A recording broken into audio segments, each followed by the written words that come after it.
Soft Drawing Materials by Alexander Rishkin.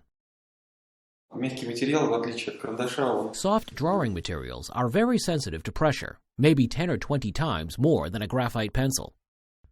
With soft drawing materials, every small movement of a hand can result in bolder strokes, so you need to feel the hand pressure very well. There are some specific ways of working with soft drawing materials that I will now demonstrate. The line in chalk is very bold and strong.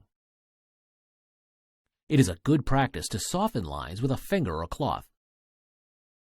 This takes off some excess pigment from the paper, as well as spreading the line if you do it with cloth.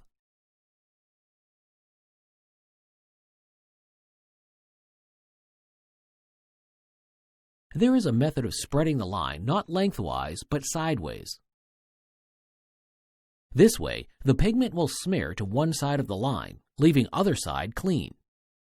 There is another way to draw lines, not with the tip of the chalk, but with its side edge.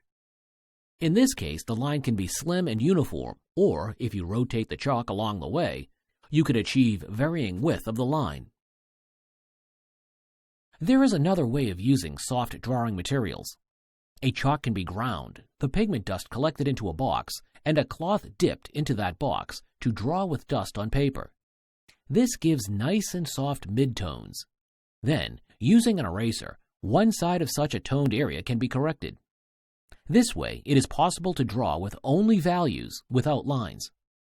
When smudging with cloth, most of the pigment particles are wiped off or transferred into the piece of cloth. This makes marks and lines lighter. It is helpful when some erasing is needed. Smudging with fingers is less forgiving and requires more confidence in drawing. Soft drawing materials give a matte surface, unlike graphite, which can go shiny if overused. This gives a lot of ways of working with soft drawing materials, and as a fine artist, you should explore your own methods of drawing.